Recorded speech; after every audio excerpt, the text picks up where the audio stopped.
notre webinaire RSO. Donc, je suis Karine Ledru, et je suis ravie de vous accueillir pour ce webinaire qui va porter sur l'engagement des salariés, facteur clé de réussite de la démarche RSO, et qui va durer environ 1 heure.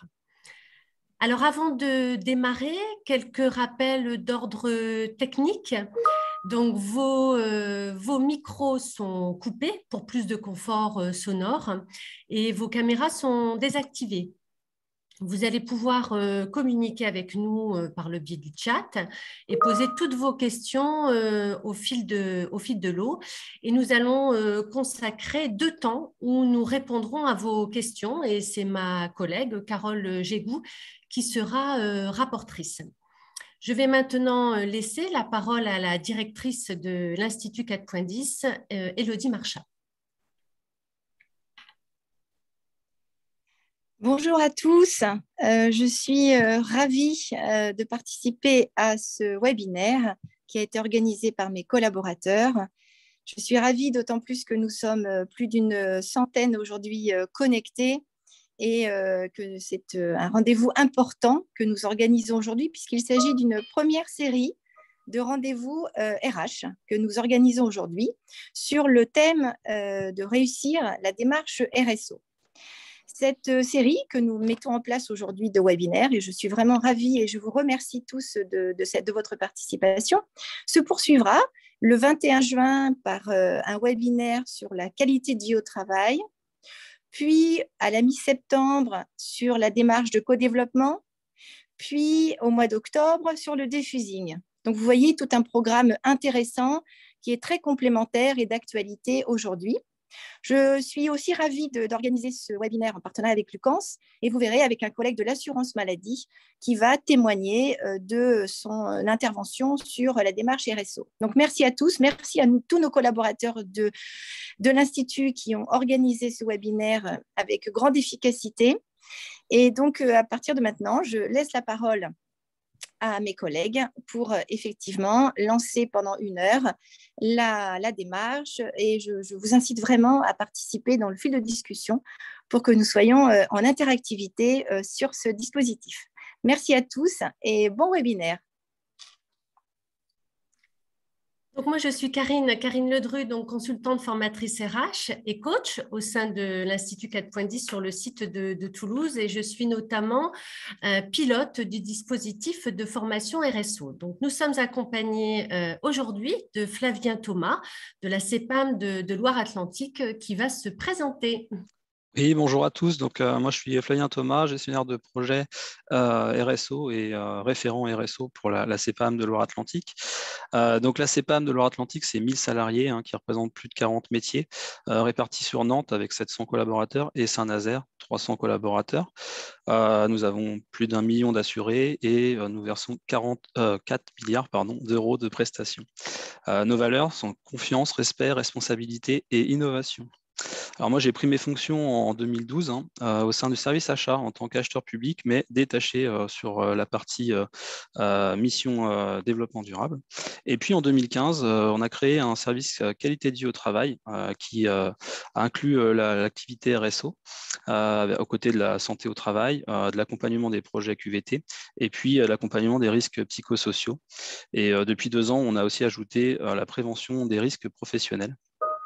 Donc maintenant, je suis à plein temps gestionnaire de projet RSO. J'ai suivi la formation chef de projet, d'ailleurs, développement durable en 2016. Et puis, depuis 2021, je suis référent handicap pour mon organisme. Merci Flavien. Alors, avant de vous présenter le sommaire, quelques précisions peut-être sur la genèse de ce webinaire. Donc moi, j'ai rencontré Flavien Thomas lors d'une session de formation destinée au chef de projet RSO, formation au cours de laquelle il a témoigné de son expérience originale et agile autour de la RSO au sein de son organisme. Et donc, son intervention a suscité auprès des stagiaires un grand intérêt. Et donc, Madame Marchas a souhaité élargir l'audience de son témoignage et de vous en faire profiter. Flavien va donc vous expliquer la démarche participative mise en place au sein de son organisme à travers 2 axes: les modalités de mise en œuvre et les motivations de cette démarche, tout en vous présentant également les résultats obtenus. Et donc, vous allez pouvoir poser vos questions par écrit, donc dans le fil de conversation, et nous consacrerons un temps d'échange après chaque partie. Ensuite, je vous présenterai notre dispositif de formation RSO et Madame Marcha conclura notre webinaire. Alors, Flavien, est-ce que vous pouvez donc dans un premier temps nous expliquer comment vous avez mis en place justement cette démarche participative autour de la RSO et puis la genèse de ce projet finalement? Alors oui, merci Karine. Du coup, nous sommes en 2013, le démarrage de ce projet. Donc moi, j'avais du temps dégagé pour conduire la mission développement durable à 50%. Et puis, on fonctionnait avec un comité RSO donc, qui rassemblait la direction, la logistique, l'informatique, le budget et puis la communication. Donc, on avait déjà des grandes thématiques qui étaient mises en place autour des déchets, des éco-gestes au bureau, ou aussi un plan de mobilité. Et puis, ce qu'on constatait, c'était qu'il y avait peu d'implication par l'action en fait sur l'ensemble des axes de la démarche RSO. Par exemple, l'implication dans la vie locale qui n'était pas très présente.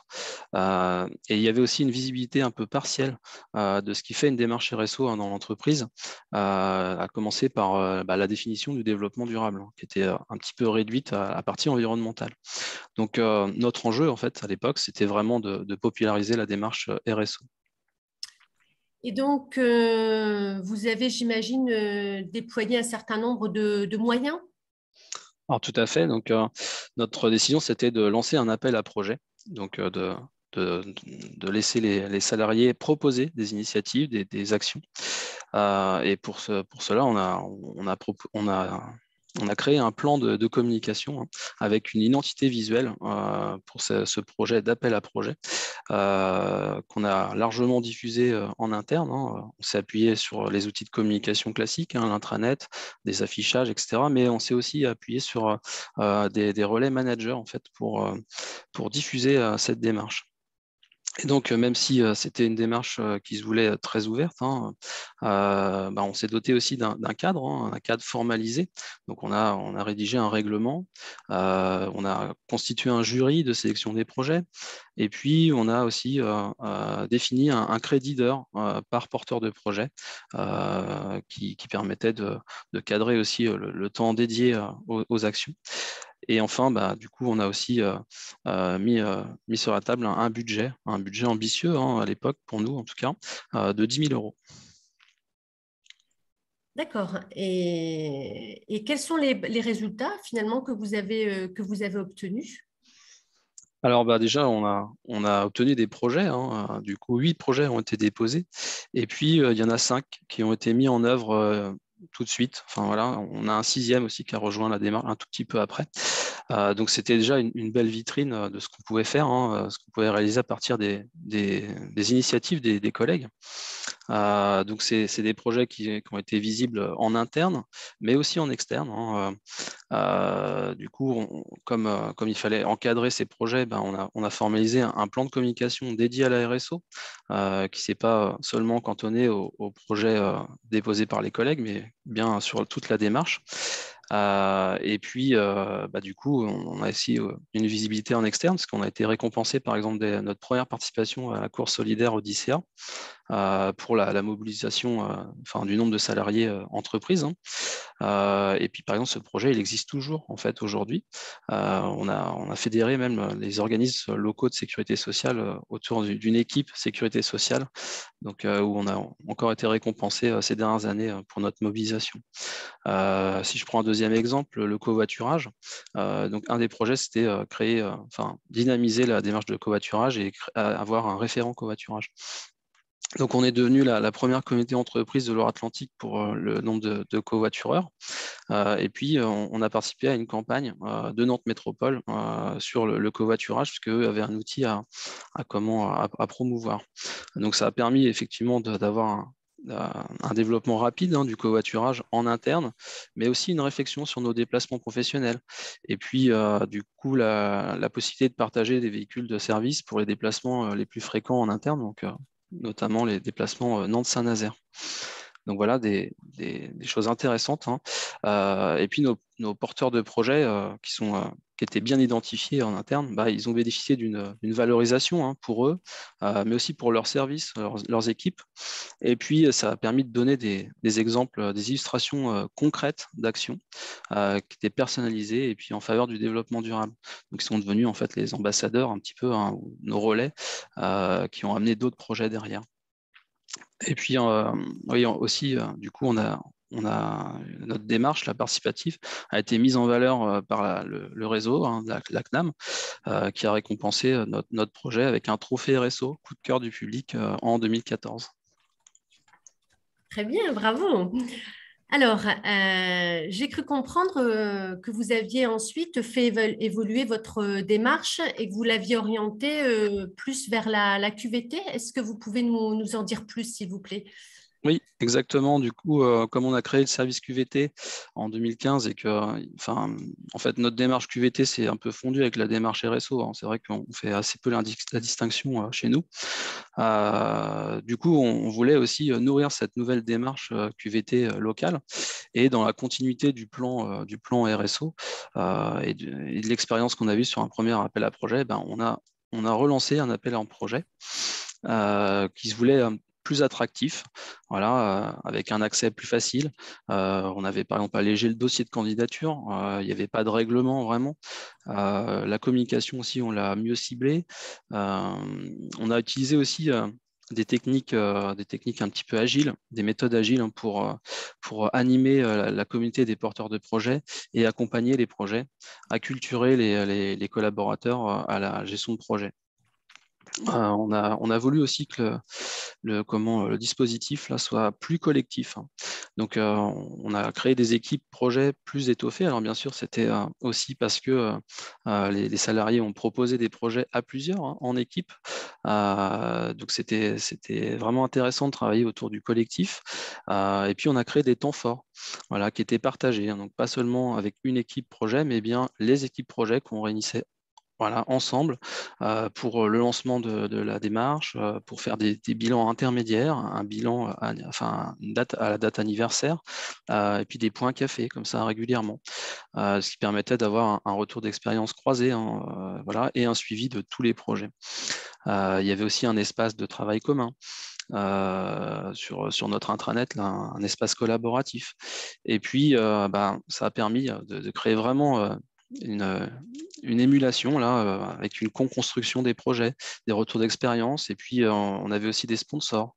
Enfin voilà, on avait vraiment axé notre appel à projet autour du collectif.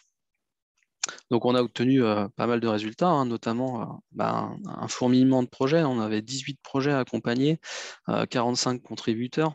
Donc, c'est pas rien. Ça a vraiment rythmé les 2 années qui ont suivi l'appel à projet, là. Et puis, du coup, aussi bien sur la dimension QVT que sur la RSO, finalement, hein. Les dimensions se recoupaient assez naturellement. Donc, on a aussi progressé, hein, sur la façon dont les porteurs de projets abordaient les projets, donc la façon dont ils sont appropriés et puis leur responsabilisation, en fait, hein. On avait par exemple fait disparaître le crédit d'heure, donc au profit de l'autonomie des acteurs, hein, et puis la confiance, hein, qui est apparue. Enfin, voilà, on a souhaité avoir cette dimension-là aussi dans nos méthodes, dans notre approche. Donc voilà, ça a permis des innovations, hein. Aussi, par exemple sur la communication, on a des porteurs de projets qui ont souhaité aussi s'investir plus sur cette dimension communication, et puis avec des façons un petit peu différentes de voir les choses. Donc voilà, vraiment une démarche innovante. D'accord, très bien. Et quels sont les enseignements que vous en avez tirés après cette expérience finalement? Bah, oui, le premier enseignement, hein, c'est un peu le changement de posture du chef de projet RSO. Voilà, on est moins dans l'action et dans la récurrence de sensibilisation, hein, mais on est plutôt dans un accompagnement de projet, en fait. Ça permet une prise de hauteur en fait sur la démarche. Et puis, c'est aussi une opportunité pour dégager du temps en fait, pour s'occuper de projets plus structurants, comme par exemple, je sais pas, la mobilité durable, ou aussi du reporting, voilà, pour faire son rapport d'activité. Donc ça permet, on démultiplie en fait un peu l'énergie, puisqu'on a des personnes qui sont relais, qui portent des actions. Donc on est plutôt en supervision, et ça permet quand même aussi de rester proche des attentes du terrain finalement, puisque les initiatives elles sont issues des collègues, et donc ça permet d'être mieux accueilli en fait dans les projets, plus visible, et plus accepté aussi sur certaines thématiques. Donc c'était aussi un défi, clairement, vu le nombre de projets à accompagner sur un temps finalement restreint. Donc il faut pouvoir articuler les actions dans un calendrier. Il faut pouvoir équilibrer aussi les temps forts, voilà, pour pouvoir préserver des projets qui sont peut-être plus structurants, comme la semaine du développement durable ou la semaine européenne pour l'emploi des personnes en situation de handicap. Voilà, il faut laisser aussi des temps pour pouvoir intégrer des nouveaux projets. Donc parfois, il faut arbitrer les projets pour conserver la dynamique, ou pour aussi motiver les acteurs, voilà, pas perdre la motivation. Ça veut dire que parfois, on a dû redimensionner des projets pour ne pas décourager, ou pour ne pas mettre en difficulté une équipe, un profil de porteur de projet. Donc, on a été amené aussi à un petit peu tempérer pour ne pas avoir de mise en concurrence de projets qui pourraient un petit peu être sur les mêmes thématiques, mais bien plutôt reconstituer un groupe pour avoir de la synergie. Voilà, donc le rôle du chef de projet RSO en fait est vraiment autour de ça. Et puis il faut pouvoir aussi pouvoir toujours intégrer de nouveaux projets, donc se renouveler, pour garder une dynamique et pas avoir toujours la même récurrence d'action. C'est aussi ça qu'il faut penser à plus long terme. D'accord. Et c'est ce qu'on voit finalement avec la diapositive, avec le calendrier où vous avez Voilà, finalement. exactement. Voilà. Donc là, effectivement, je pense qu'il y a les 18 projets de l'appel à projet qui ont été. On a discuté en fait tous ensemble sur quand est-ce qu'on les lançait, quand est-ce qu'ils pouvaient être lancés ces projets. Et puis, du coup, on a essayé d'articuler un calendrier. Alors, on voit qu'il y a une concentration à un moment donné, mais en fait, ça s'est fait assez naturellement au fil de l'eau.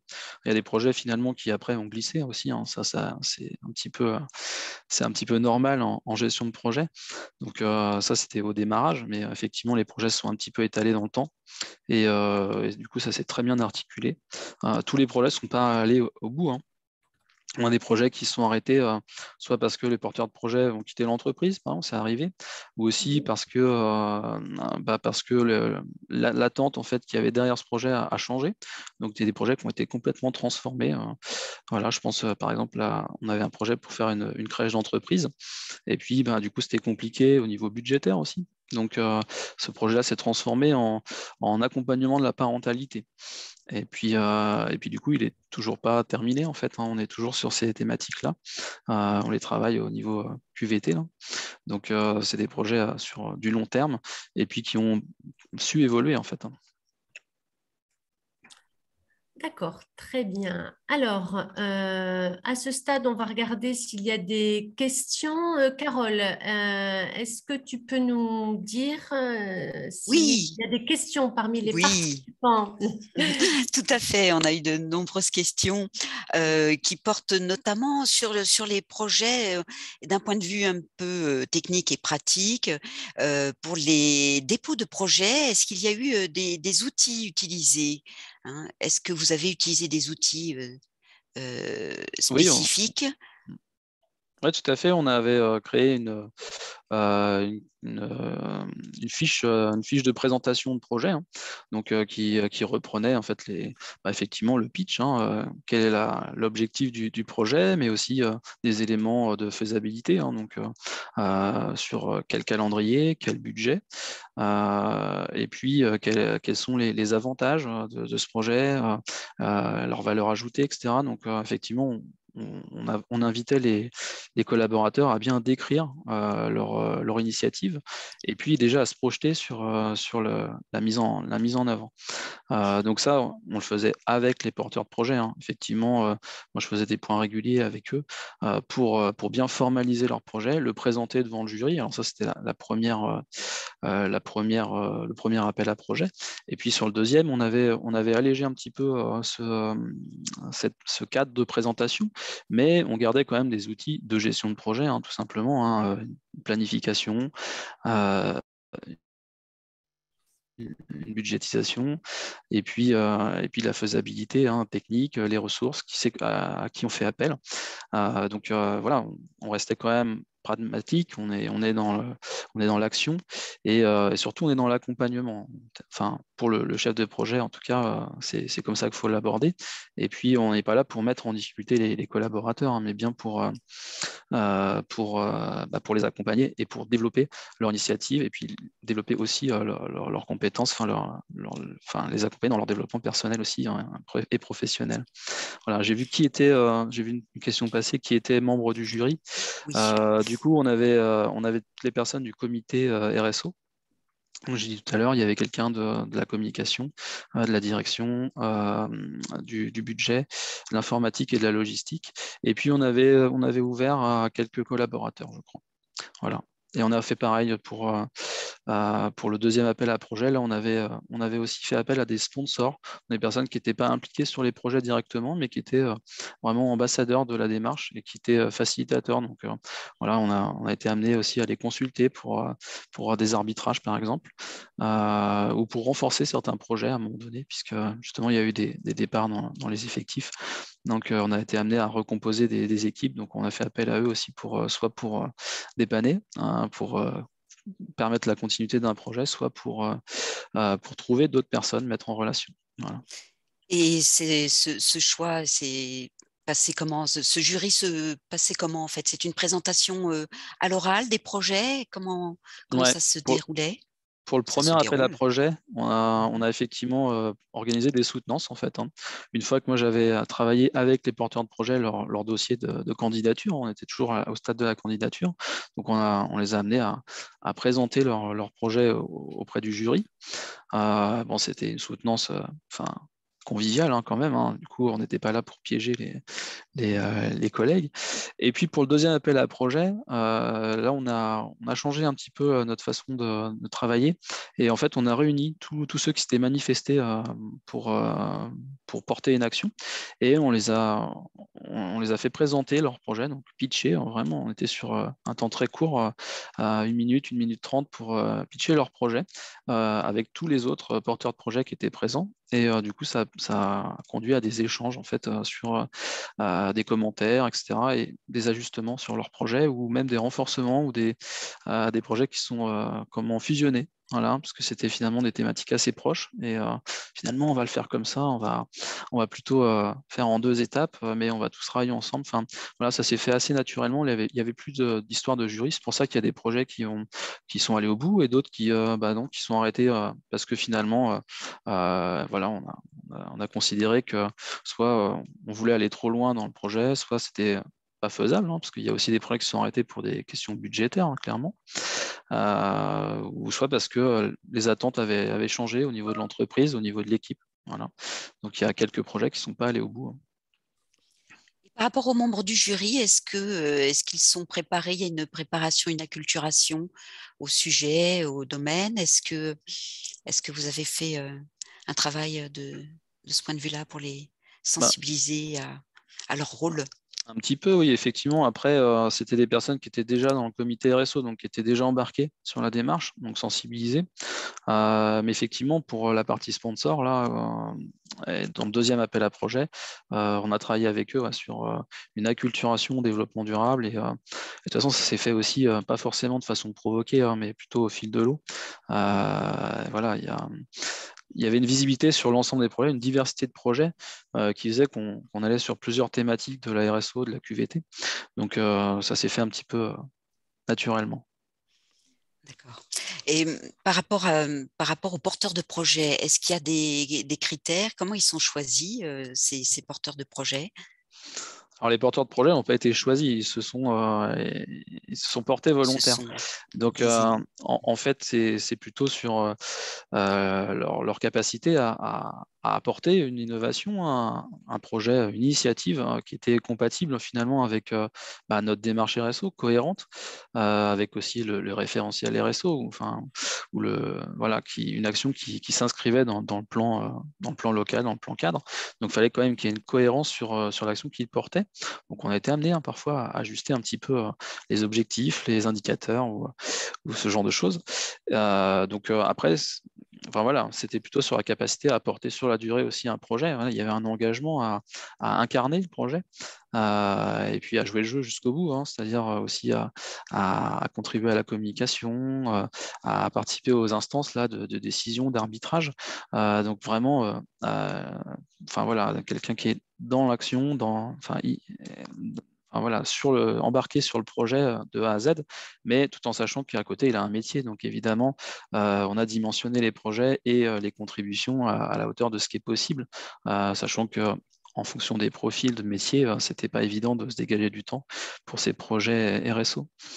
Mais ça s'est quand même relativement bien passé. On a aussi travaillé avec les managers sur les sensibiliser au fait que ils vont avoir des personnes détachées dans leurs équipes, mais sur des temps quand même maîtrisés. Il ne s'agissait pas de détacher des personnes à plein temps sur la RSO. C'est pour ça qu'on était, nous, en accompagnement de projet. Alors justement, sur le temps accordé, on a eu plusieurs questions qui portaient sur ce sujet, notamment avec le fait que ce soit compatible avec le télétravail, entre guillemets, donc qui est quand même très, très important dans les organismes. Télétravail et le temps accordé pour travailler sur les projets d'une part. Voilà, quel était le temps accordé pour que les personnes puissent travailler sur les projets et comment aussi par rapport à ce télétravail, vous avez pu maintenir la mobilisation des personnes sur les sujets, préserver la dynamique des projets? Alors, sur le premier appel à projet, on avait défini une enveloppe de crédit d'heures là, de 15 heures pour l'ensemble du projet. Donc, on s'est aperçu finalement, il y avait certains projets qui n'avaient pas eu besoin de prendre toutes les heures. Il y en avait qui les avaient pris sur toute l'année, donc quelques heures par-ci par-là. D'autres qui avaient pris plutôt 2 journées, par exemple, pour se consacrer à leur projet. Donc, on a constaté quand même que ce n'était pas forcément un outil hyper pertinent parce que en fait, ça dépend de chaque projet, ça dépend aussi du métier du porteur de projet, voilà, ça dépend de la période. Donc, pour le deuxième appel à projet, on était plus sur des considérations de crédit d'heure. Par contre, on a demandé quand même aux contributeurs de noter les heures qu'ils avaient effectuées voilà, sur nos outils de gestion, notamment Oscar, pour le contrôle de gestion.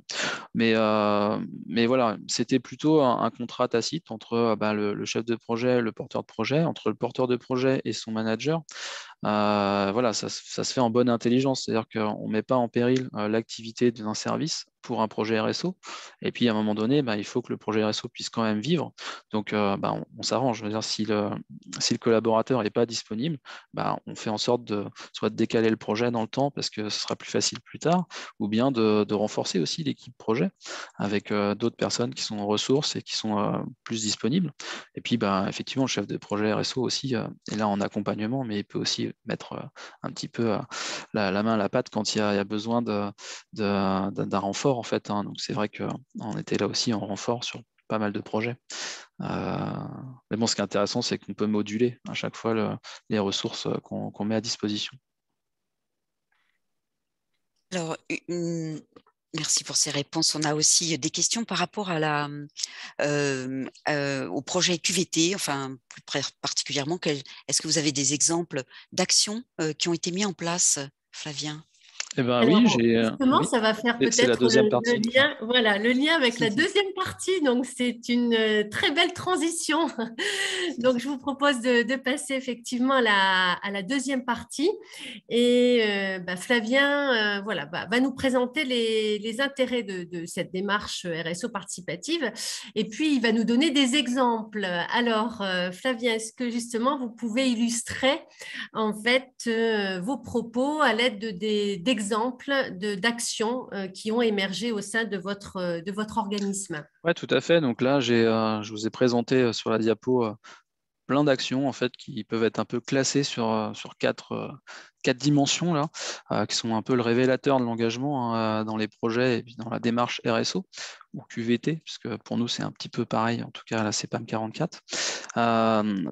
Effectivement, on a des projets qui sont en lien avec la sensibilisation à la santé. Beaucoup, c'est quelque chose qui est très fédérateur. Donc là, par exemple, l'action Mets tes baskets qu'on a organisée dès 2018. Donc c'est une action qui invite les collaborateurs sur une journée à cumuler un maximum de pas. Hein, donc la marche, c'est vraiment le fil rouge de la journée pour lutter contre les leucodystrophies, donc avec l'association ELA. Et ça s'est révélé en fait un format qui a vraiment mobilisé, c'est celui qui a mobilisé le plus en fait de collaborateurs. 250 collaborateurs ont participé sur la première édition. Donc c'était vraiment un succès total. Voilà. Donc ça permet de sensibiliser à la maladie hein, par l'action, puisqu'on s'engage à marcher pour défendre cette cause. Hein. Mais aussi on fait la promotion de la santé active, puisque du coup on favorise la marche au quotidien, on sensibilise à la sédentarité, etc. Donc c'est aussi une action qui est collective. Hein. Voilà, les marches sont réalisées en collectif où il y a aussi une question d'émulation un petit peu hein, sur challenge, hein, sur moi je vais faire plus de pas, etc. On a des personnes qui sont vraiment prises au jeu avec des scores vraiment impressionnants de marche sur une journée.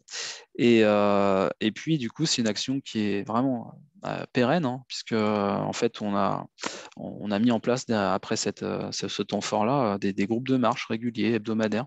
Voilà, les personnes ont souhaité marcher le midi en groupe. Donc, ça s'est pérennisé. Et puis, cette action, on l'a reconduite, hein, du coup, tous les ans. Donc, on va la faire encore en septembre 2022. Donc, ça, c'est pour la sensibilisation à la santé et aux solidarités qui permet vraiment d'avoir de la participation et de fédérer autour de valeurs en fait.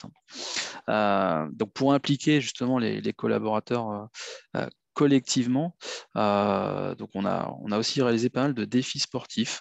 Voilà, notamment on a participé à une course qui est assez populaire hein, dans la région nantaise, c'est les foulées du tram. C'est une course de 15 km gratuite et donc chez nous ça s'est transformé finalement en un défi solidaire, puisqu'en fait il y a une équipe de coureurs qui s'est mobilisée pour courir en relais autour d'une chaise à porteur. Et donc c'est ce qu'on appelle une joëlette. Non et puis ça permet d'inclure finalement à la course un enfant en situation de handicap, hein, en mobilité réduite, qui a pu participer à cette course super populaire à Nantes. Donc voilà, vraiment un défi sportif, un exploit sportif même, parce que 15 km en relais, c'est vraiment compliqué. Mais voilà, une valeur forte d'implication collective. Il y a également, voilà, on peut cultiver hein, la fierté d'appartenance pour l'entreprise.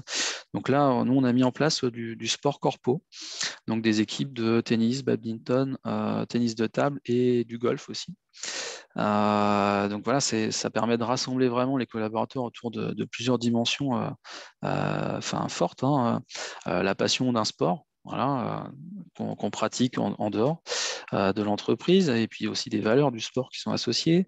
Ça permet d'avoir un challenge sportif hein, en équipe, entre collègues, avec du décloisonnement, la découverte aussi de collègues dans un environnement qui n'est pas professionnel, hein, non professionnel.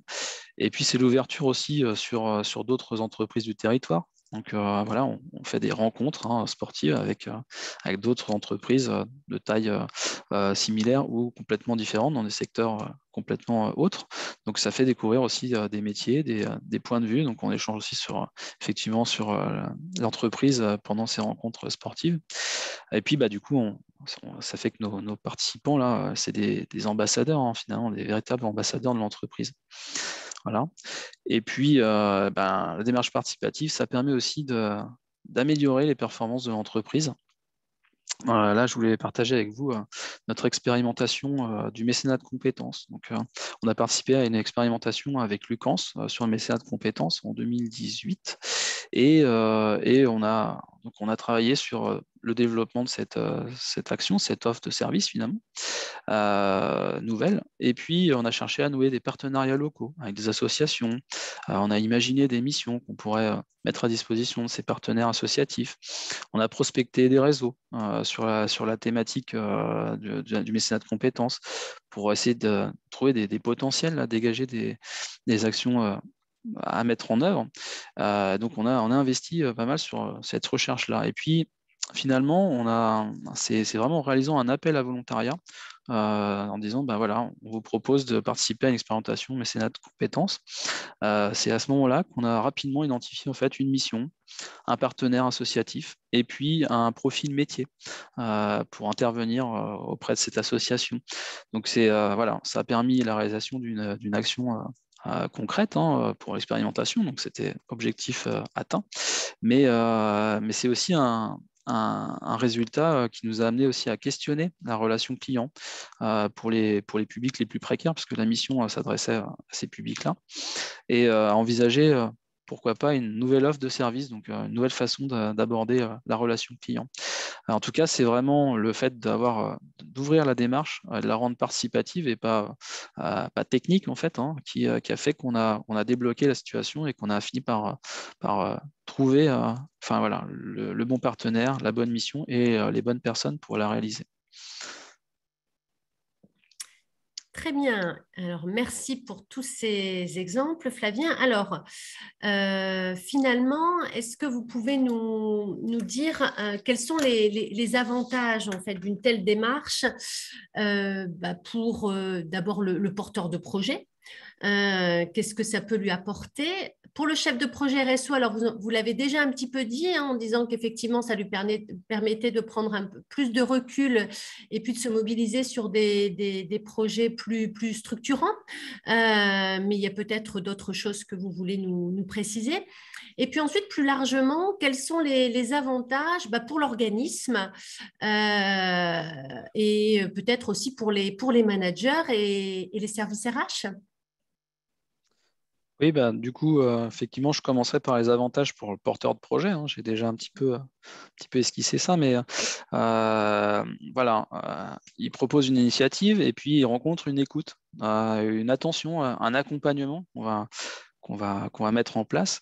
Et donc, pour lui, forcément, c'est une forme de reconnaissance donc de la part de l'entreprise, mais aussi de son équipe de travail, puisque du coup, il est mis en avant. C'est très valorisant pour lui.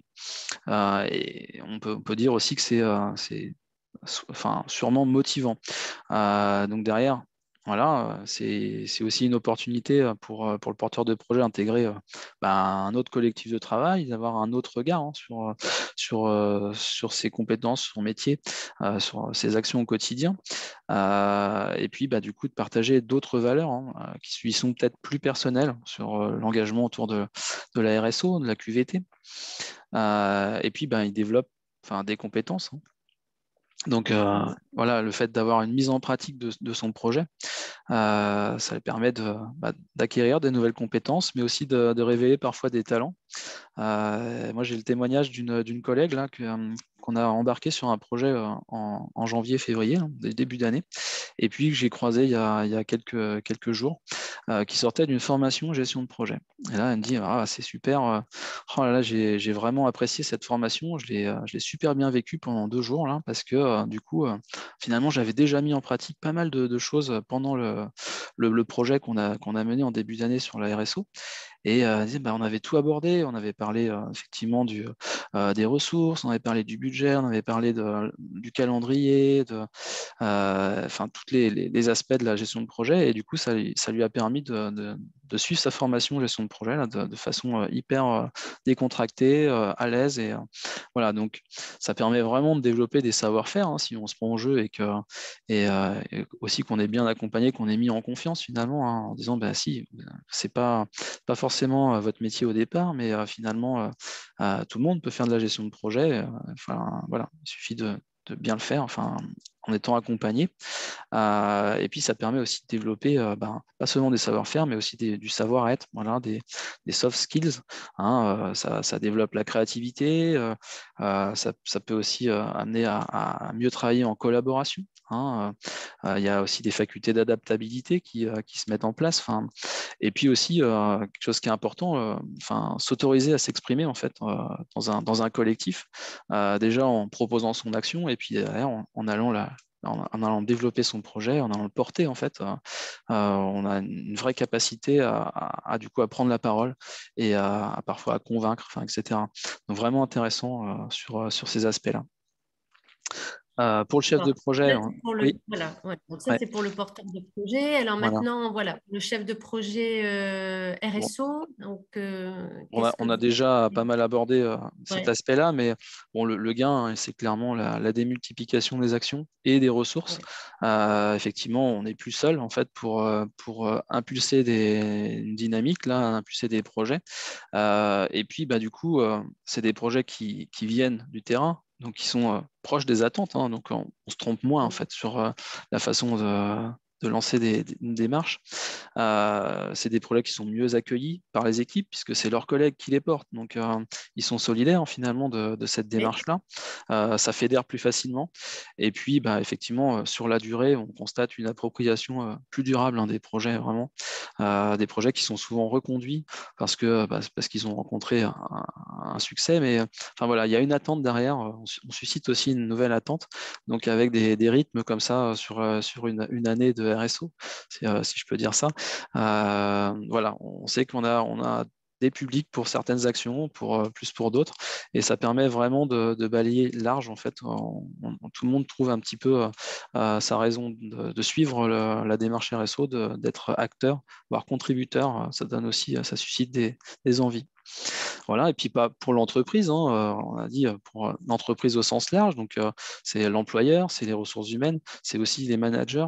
Donc plus on embarque de personnes comme porteurs de projets, plus on bénéficie d'une culture d'entreprise qui s'élargit aux dimensions de la RSO.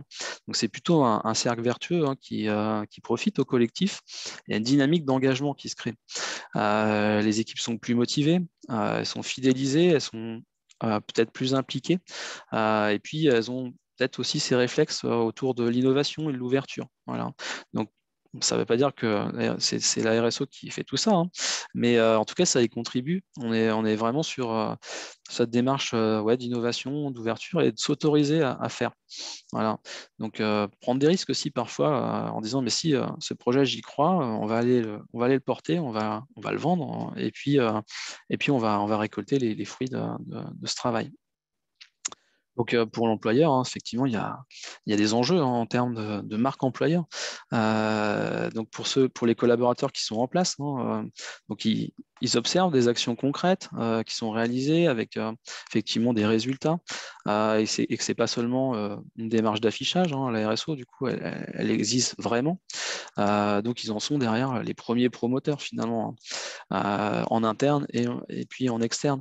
Donc, pour les candidats ou les nouveaux embauchés, du coup, on sait bien que les dimensions de la RSO, c'est des choses auxquelles ils sont sensibles. Ils peuvent constater dès leur arrivée, en fait, ou même en entretien, que c'est des engagements réels de l'entreprise, avec des valeurs aussi, sur lesquelles ils cherchent à s'aligner. En tout cas, ils ont voilà, ils ont envie vraiment de vivre aussi des valeurs qui sont portées par l'entreprise. Donc voilà, il y a aussi le développement des compétences, on en a parlé tout à l'heure, mais des compétences douces aussi. Donc c'est un atout pour l'entreprise parce que ça permet de développer la mobilité interne, quand quelqu'un a accédé à un certain développement professionnel, des choses parfois un peu inattendues. Voilà. personne comme ma collègue là, qui s'est un peu révélée sur la gestion de projet, ça permet effectivement d'ouvrir des opportunités en interne. Et puis on sait que aussi pour le recrutement, voilà, les offres d'emploi sont souvent axées autour des soft skills, voilà, pas seulement des compétences métiers. Donc ça donne quand même l'opportunité de mettre en valeur un environnement de travail un peu différent, peut-être plus axé sur l'ouverture, l'innovation et l'initiative. Oui, et finalement, ça permet de révéler des potentiels dont prennent conscience non seulement les porteurs de projets, mais également les managers et plus largement aussi peut-être les services RH au sein de l'organisme. Exactement. Bon, mais très bien. Mais merci beaucoup, Flavien, pour toutes ces illustrations et ces informations. Alors, Carole, est-ce que nous avons des questions? Oui, oui, oui, nous avons des questions, de nombreuses questions encore. Alors, Très notamment, et vous bien. en avez un petit peu parlé sur la pérennité des projets, comment garantir la pérennité des projets, comment vous arrivez à continuer à mobiliser les personnes sur les projets, et comment arrivez-vous à mesurer la plus-value des actions, en fait, par rapport à la feuille de route globale, comment est-ce que vous arrivez à mesurer la plus-value de vos actions, ou des actions menées, pardon. Assez simplement, la plus-value, elle se constate à l'aune de la participation sur les projets. Plus on embarque de collaborateurs, plus on estime que c'est une opération réussie. Voilà, comme j'ai détaillé tout à l'heure, il y a des actions qui sont vraiment pour mobiliser, fédérer les équipes. Il y en a d'autres qui sont plutôt pour questionner la performance de l'entreprise voilà, où ces méthodes, les bonnes pratiques. Donc, il n'y a pas vraiment de feuille de route là-dessus. Chaque projet est un peu différent. Voilà, ce qu'on essaye de faire aussi, c'est d'inclure toujours des nouveaux projets, de se renouveler, même si on constate aussi que voilà, on arrive à fidéliser des publics sur un peu toutes nos actions. Et du coup, on reproduit aussi d'année en année pas mal de projets. Donc il y en a qui évoluent. Voilà, on avait participé aux Journées du Don, par exemple. C'était un des projets du premier appel à projet, participer aux Journées du Don, qui était organisé par la CEPAM de Paris. Il m'a semblé voir des membres de la CEPAM de Paris que je salue. Mais du coup, ce projet, on l'a suivi pendant 3-4 ans avec des porteurs de projets engagés sur le don. Et puis finalement, après, on a arrêté cette action-là. On est parti sur d'autres formes de dons et on a organisé des collectes solidaires, des engagements autour du don du sang, mais différemment. Donc voilà, les projets ont aussi un cycle de vie en fait. Donc certains sont amenés à être vraiment événementiels une fois. Et puis d'autres, finalement, avec le succès qu'ils ont rencontré, on le renouvelle. Et puis, ils deviennent des rendez-vous un peu incontournables. Et puis d'autres, finalement, changent, voilà, se modernisent aussi parfois. Effectivement, l'entreprise a pas mal évolué ces dernières années. On a, voilà, des nouvelles méthodes d'agilité, etc., qui font qu'on communique plus pareil. On a aussi le télétravail qui a changé la donne sur pas mal de choses. Je vois qu'on avait par exemple expérimenté une conciergerie. Je ne suis pas sûr qu'en 2022, on refasse le même projet, puisque les personnes sont quand même moins sur site. Il n'y a plus les mêmes attentes, les mêmes besoins. Par contre, on est sur maintenant d'autres réflexions autour de les espaces de travail et qu'est-ce qu'on attend quand on est sur site, en fait, sur son site de travail, qu'est-ce qu'on attend par rapport voilà, trouver une valeur ajoutée par rapport à être à son domicile pour travailler. Donc, on a changé aussi nos questionnements. Voilà, comme toutes les entreprises, on évolue et les attentes sont différentes. Donc les projets aussi. Voilà. Effectivement, le travail à distance, notamment, a changé la donne sur pas mal d'actions, sur des événements qu'on faisait en présentiel, même autour de la marche, par exemple, le projet que j'ai décrit tout à l'heure. Effectivement, la première année, on avait 250 participants. Et puis, avec la crise sanitaire et puis le travail à distance, cette année, on a abordé le projet différemment, avec un succès aussi rencontré en termes de diffusion de la cause autour de la leukodystrophie, etc. Mais voilà, on l'a pas organisé du tout pareil. Donc les projets sont vivants. Eh bien, Par rapport justement à la distance, et notamment, on a eu une question sur le sujet des grandissant des mails qui ont un impact sur l'environnement, mais aussi sur la QVT. Est-ce que vous avez traité ce sujet, vous, en J'ai, Loire-Atlantique? j'ai pas, ça a coupé, je suis désolé, j'ai raté un bout de la question. Oui, pardon. Je relais une question d'un participant, d'une participante, qui demandait si vous avez justement traité le problème des mails et de leur impact sur l'environnement et sur la QVT. Alors, on a effectivement organisé il y a quelques années une journée sans mail pour sensibiliser au trop de mails, etc., et à son impact en termes de numérique.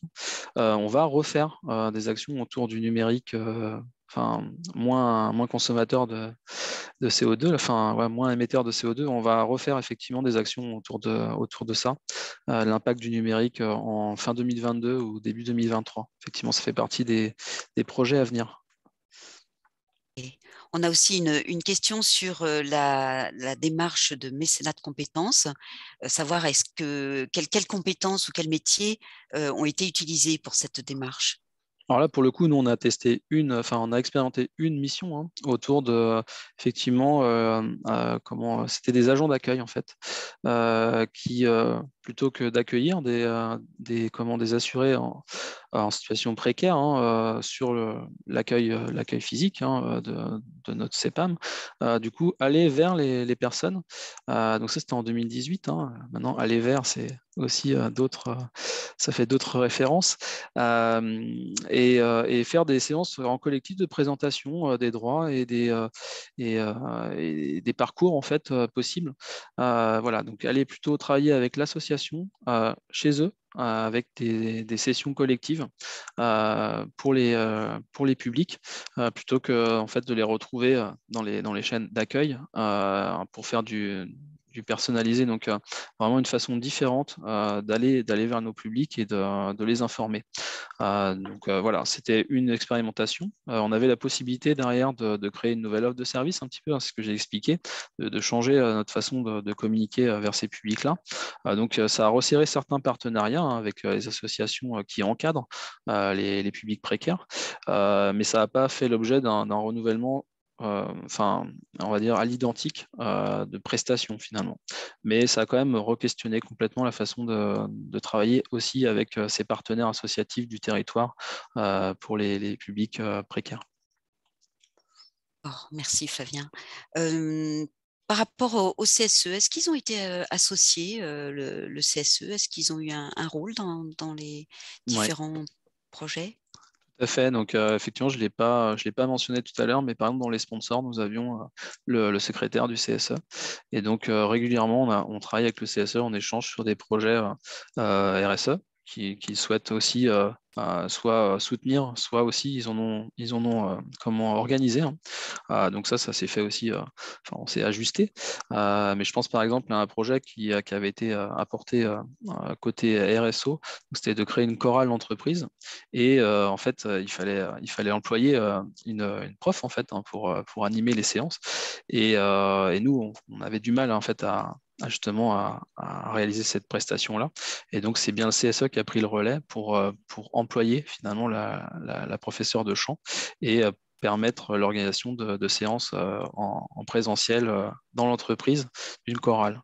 Alors, cette chorale a commencé à arrêter avec le Covid, mais c'est vraiment une chouette expérience. On avait une vingtaine de salariés qui participaient à la chorale. Et vraiment, là, pour développer le collectif sur un champ complètement différent du professionnel, c'était vraiment une chouette initiative. Alors, par rapport à toutes ces actions, comment elles sont financées en fait? Vous avez qu'est-ce- Comment elles sont financées ces actions? Vous avez un budget? Alors, effectivement, pour le premier appel à projet, on avait un budget de 10 000 euros, donc, ce qui était à l'époque assez conséquent. Donc, on s'est aperçu finalement que nos projets qui étaient proposés, ils n'avaient pas forcément besoin d'un budget important. Donc là, effectivement, on avait profité qu'on avait une enveloppe pour aussi un petit peu redimensionner, enfin, de rendre de façon plus ambitieuse les projets qu'on a eus, puisqu'on on avait eu à l'époque 5-6 projets. Pour le deuxième appel à projet, au vu du nombre de projets déposés, on a préféré finalement ouvrir et puis voir au fil de l'eau comment on pouvait les financer. Donc, toute façon, ils étaient cadencés sur un temps plus long. Donc, comme on raisonne aussi beaucoup en enveloppe annuelle, on n'avait pas de budget dédié. On avait débloqué quelques lignes budgétaires, hein, mais pas, on n'avait pas financé directement tous les projets. Donc, ça s'est fait au fur et à mesure. Bien sûr, le budget, c'est un critère important dans la sélection des projets, hein. Il y en a certains qui n'ont pas pu être menés parce qu'ils étaient trop chers, hein, clairement, ou trop complexes à financer, voilà, sur plusieurs exercices, avec une prise de risque. Donc ça, c'est quelque chose qu'on a apprécié aussi, où il y avait par exemple besoin de financer au départ une première phase qui était importante, et puis après, comme on n'avait pas encore de recul, c'était compliqué de s'engager. Donc on regarde les projets au cas par cas, voilà, avec le contrôle de gestion, avec le budget. Donc voilà, on essaye de s'arranger aussi, hein, en fonction des ressources disponibles.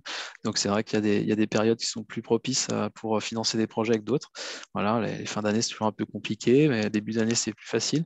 Donc on s'arrange. Mais voilà, après, on n'a jamais eu des projets vraiment très chers, en fait. C'est plutôt de l'accompagnement, hein. On n'est pas vraiment sur la mise à disposition de ressources. Souvent, les bonnes idées ne sont pas les plus chères, en fait. Et bon, on a des budgets quand même conséquents, hein, sur la RSO, la QVT chez nous, mais ce n'est pas un critère vraiment. Le critère de départ, c'est vraiment la faisabilité d'un projet et sa cohérence. Après, on regarde si on peut le financer et puis comment on peut le financer. Voilà, on peut redimensionner, passer par une expérimentation, voilà, une phase pilote pour avoir des coûts moindres, et puis garantir que derrière, effectivement, on va pouvoir dépenser de l'argent de façon pertinente. Ok. Merci Flavien. Je vois que le temps passe vite, alors je vais quand même poser une dernière question, parce que là c'est sur un peu l'avenir et les projets à venir, en fait. Quels sont les prochains projets thématiques que vous souhaitez porter à la CEPAM de D'accord. Loire-Atlantique? Alors, je ne vais pas tout dévoiler, hein, mais on va, Il y a un suspense. axer un projet autour de l'empreinte carbone, donc la mise en place d'une politique de réduction vraiment plus ambitieuse que ce qu'on a fait jusqu'ici.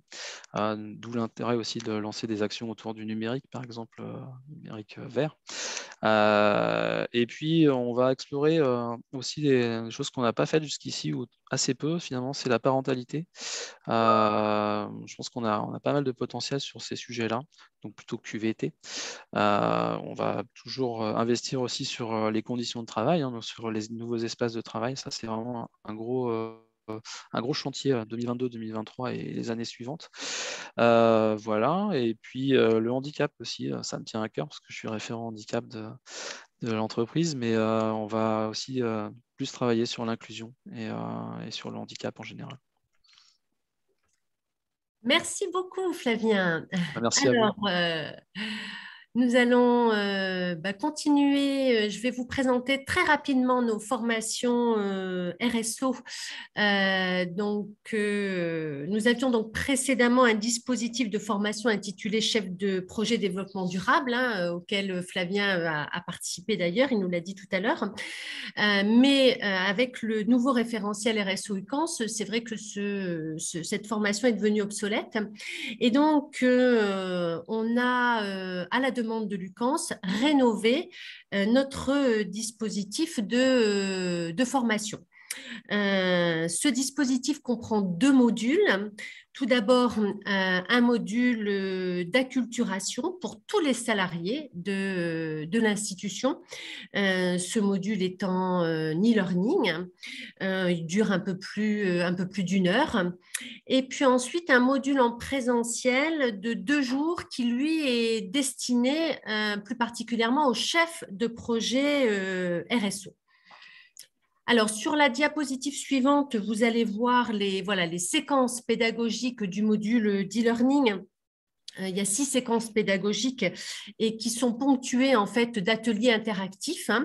Voilà, on a une première séquence sur les notions clés de la RSO. Ensuite, une deuxième partie sur les enjeux auxquels répond le référentiel RSO.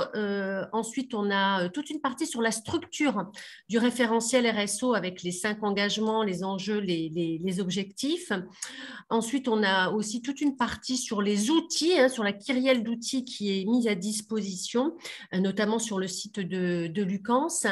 Ensuite, il y a toute une partie sur le rôle des acteurs de la RSO et on conclut en fait avec les missions du chef de projet RSO, ce qui permet finalement d'avoir un aperçu global de la RSO et des enjeux institutionnels. Et d'ailleurs, certains organismes ont choisi de faire de l'inscription de leurs salariés à ce module une action de leur plan d'action RSO. Et ce module est un prérequis pour les chefs de projet RSO qui vont suivre, eux, la formation en présentiel de 2 jours. Alors justement, sur ce module en présentiel, donc l'objectif, c'est d'inscrire la démarche du chef de projet RSO dans le référentiel RSO institutionnel et de mettre en place une méthode participative afin de construire un plan d'action où l'implication des salariés est essentielle et on l'a vu avec le témoignage de Flavien. Donc, les stagiaires expérimentent en fait à partir d'un fil rouge des techniques participatives et des outils d'intelligence collective autour de la RSO et du référentiel. Et donc, cette formation est enrichie par le témoignage d'un chef de projet RSO. Et à chaque session, il s'agit d'un témoin issu d'une des branches de la sécurité sociale. Donc, Flavien a ouvert le bal. Ensuite, notre session de juin, c'est la branche famille qui va témoigner avec Karine Duvallée d'ailleurs qui est présente à ce webinaire et je la salue. En septembre, ce sera la MSA, en octobre la retraite et en novembre la branche du recouvrement. Alors, vous disposez de toutes ces informations sur notre catalogue. Vous pouvez accéder en fait aux fiches de formation. Il y a le descriptif. Vous avez également une vidéo de présentation de notre dispositif RSO. Donc, pour vous inscrire, si vous êtes intéressé, c'est très facile. Vous allez sur notre portail. Pour le module en présentiel, il reste des places disponibles sur la session de novembre et nous allons ouvrir une nouvelle session en décembre puisque cette formation suscite un fort engouement. Donc voilà pour les informations concernant la formation. Est-ce qu'il y a des questions peut-être Carole? Une question peut-être sur les sessions concernant le chef de projet RSO. Oui. Donc des sessions à venir, est-ce qu'il y a encore des prochaines dates qui vont être proposées?